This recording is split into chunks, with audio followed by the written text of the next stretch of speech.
Сәлем достар, бізде бар арнасына қош келдіңіздер. Сіздермен бірге достар, мен Айша, менің каналыма қош келдіңіздер. Достар, және бүгінгі менің видеом өте ерекше, және біздің өміріміздегі маңызды күндердің бірі болады. Бүгінгі біздің видеомыз влог, және бұл влог сіздер мүлдем күтпеген влог болайын деп тұр. Сіздер бұл видеоны оқып, уже в шоке болып бұл видеоға кірген сияқтысыздар.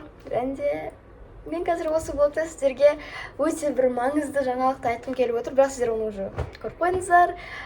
Негізі достар, бізде бүгін гендер пати болады. Сіздер оны мүлдем даже ойламадыңыздар менің ойымша, бірақ кейбіреулеріңіз кішкене көрдіңіздер анамның іші кішкене шығып бара жатқанын.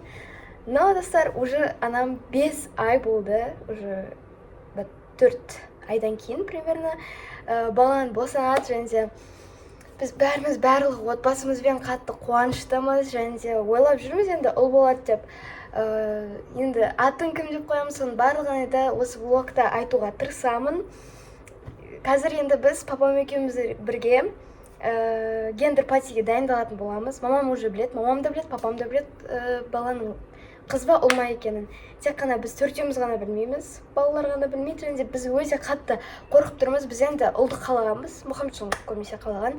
Бірақ бізге ұл болса да, қыз болса да, ең маңыздысы аман есен туылса болды, ол ең маңыздысы. Енді қазір біз папам екеуміз бірге шығып шарлар алатын боламыз, және мамама гүлдер аламыз. 4 тал қызыл гүл, және тапсақ 4 тал көк гүл алатын боламыз. Негізі өзіміз де білмейміз даже. Қазір біз алда көресіздер гендер пати қалай өтетінін. Сол үшін міндетті түрде осы видео басталмастан бұрын міндетті түрде лайк басып, бізді қолдауды ұмытпаңыздар. Ол болса достар, осымен мен видеомды бастаймын. Алтыншыланенко біз бастаймыз. Кеттік. Достар, мен бүгін мынандай қылып киініп алдым. Мынандай қылып. Қазір уж папам шығып жатыр, наверное, сол үшін мен кеттім. Мынау пакетте сол гендер патиға заттар тұр. Мамам дайындап қойды, заказ беріп. Бірақ оны тек қана мама мен папам ғана біледі, біз білмейміз.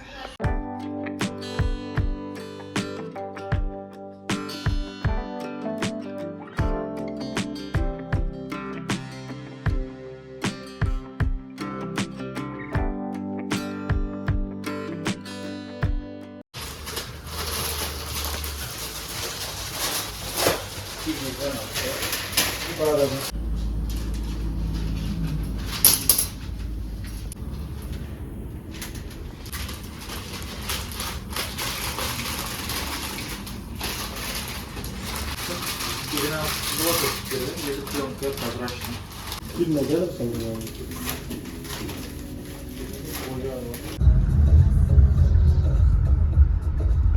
Достар, короче, біз неге біреуін, то есть көк ромашка және роза алдық. Себебі біз білмейміз ұл ма қызы ба, және сол білмегендіктен екі түсі де ала салдық.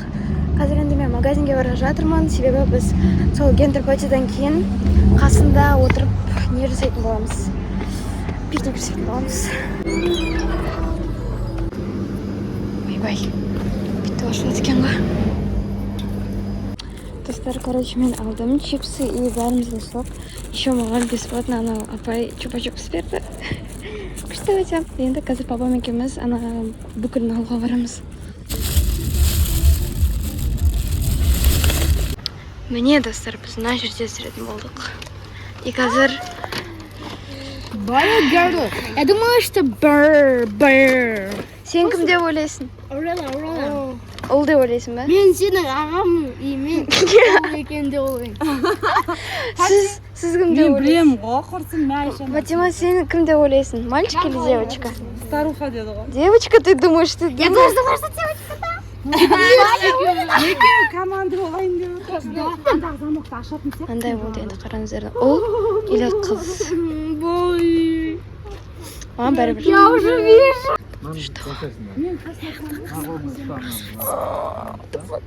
Қалай көресің? Она ей сказала, она сказала, наверное, это для того, чтобы запутаться. Наверное. Ага, у тебя был мүмкін, потому что я видела, какая там краска.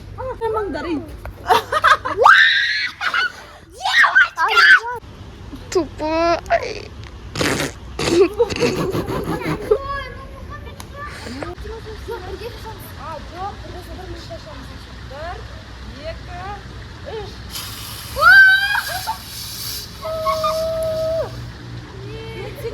Мальчик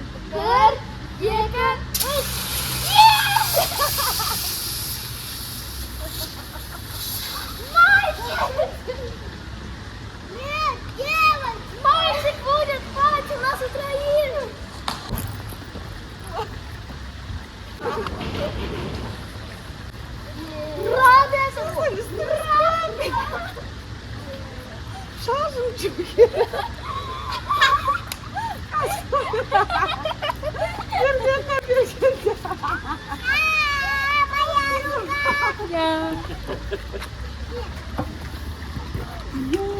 Достар, мамам өте көп айтты өтірік.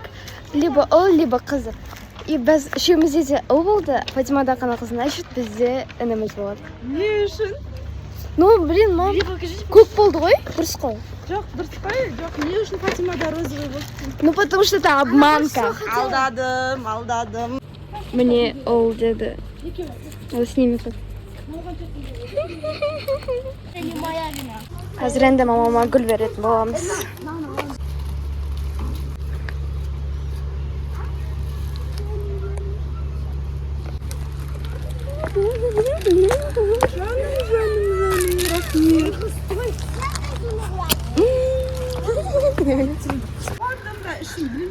Білініп тұр ғой, қараңыздар достар. Сіздерге білінді ме? Сіздерге білінді ме? Сіздерге білінді ме? Суретте дым білінбей қалған. Папам бар екен.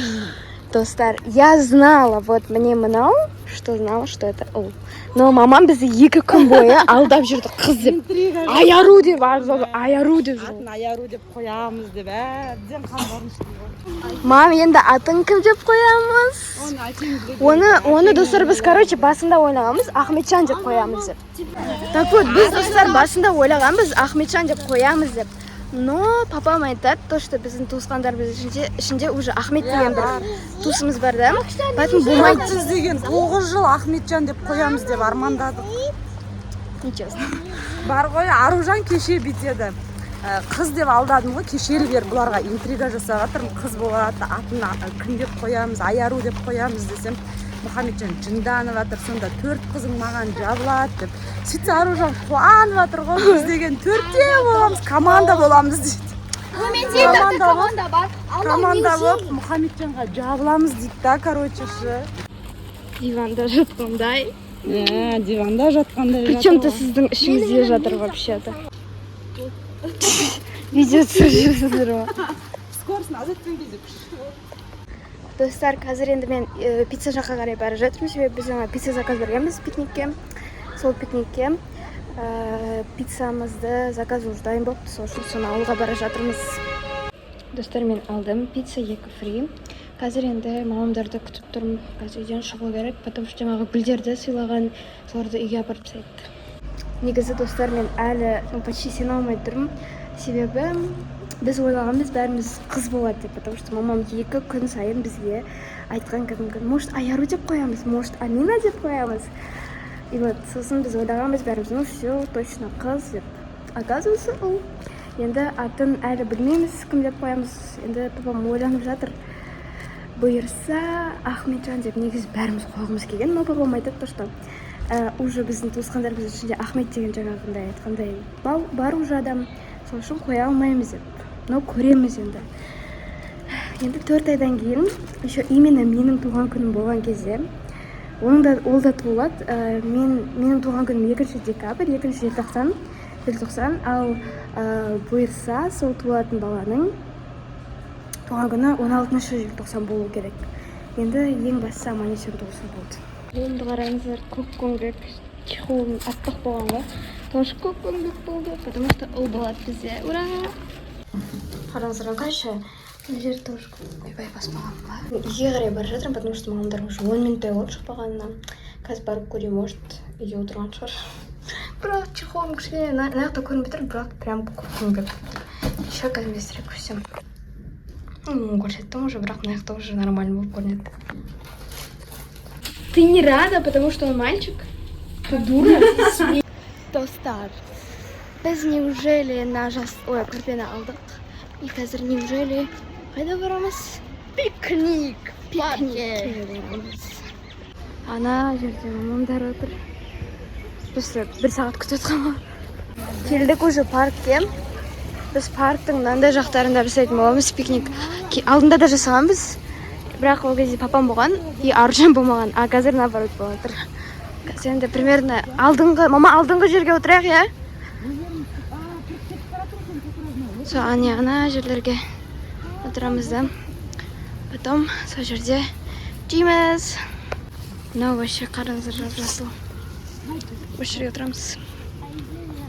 Бірақ ана жақта андай иттер жүрді. Не үшін жүрсің? Ана жаққа отыратын болдық. Потому что ана жердің жері су. Ой. Şimdi katramız ve yine taşına да? Жерде отырған жеріміз. Осыяқ қой, осыяқ тұрыз. Чё бәрі дымқыл? Потому что ана жақта тас тұрған прошлый раз. Давайте уже сидеть, я хочу спать. Алдында қай жерге отыр? Алдында суық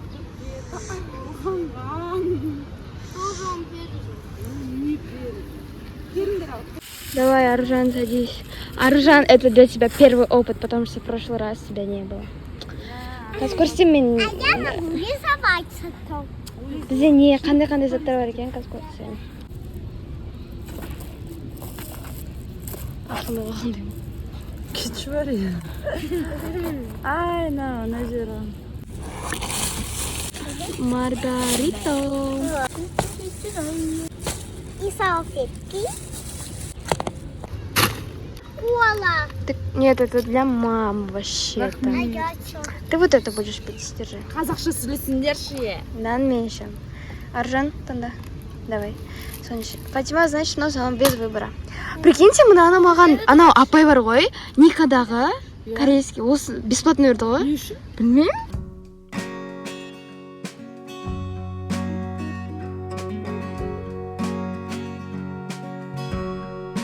Кім сенді аяруға? Мам, я на тебя обиделась. Я думала, что это подвох. Да? Я на тебя. Уже бізде бітіп да. Чё сені? Қараңыздар, адам жоқ даже. Потому что даланы қараңыздар, қараңғы. Ну да. Вы рады, что у вас теперь будет братик? Ты рада? Конечно. Ну, я, конечно, рада к тому, что я буду за него король. Ты рада? Ну, конечно, ты рада. Фатима, ты рада? Қуаныштысың ба? Жо, неге? Ең қуанышты емесі Фатима болады. Қуанбай. Ренжіп жатыр маған. Конечно, қуанышты 9 жыл күттік қой. Мен тоже, конечно же. Что мен? А ең қуаныштысыз мен. Папасы мен Мұхамеджан ең қуанышты. Ең қиыны это маме, потому что она будет рожать. Сказать, а то этот живот 9 месяцев. Ну, Молодец. уже жеп бітсат бәрін. Қоспай жатыр ма, Мұхамеджан? Жаным жан. Қоспай жатыр ма? Хорошо, жалғыз ана екеуі қоспай. Мамам, короче, монтаждады видеоны инстаграмға. Қазір енді көріп, уже инстаграмға орай айтатын боламыз. Бәрі күтіп жатыр. Ну, бәрі даже білмейді ғой. Не ол болып жатыр. Жа розовый гүлмен көк гүлді салдым да не деп ойлайсыздар деп әдейі интрига жасап тағы салып қойдым. Капец. 2 күн бала шағамды қорқытсам 3 күннен бері сіздерді қорқытып жатырмын. Все, достар, біз шығып бара жатырмыз. Достар, біз, короче, уже болдық, пикниктен шықтық, мороженое алып, уже үйге бара жатырмыз. Мен серьезно. Сен де серьезно. Неге Айша бір сөкшет деп саған Мұхамеджан? Потому, понятно? Все, да? Да, все. Жалғыз өзі бір жасы сөкшет бір күн. Бір күн шесін ба? Не бір күн екеу шесін? Екі. Павашке тебе дайте.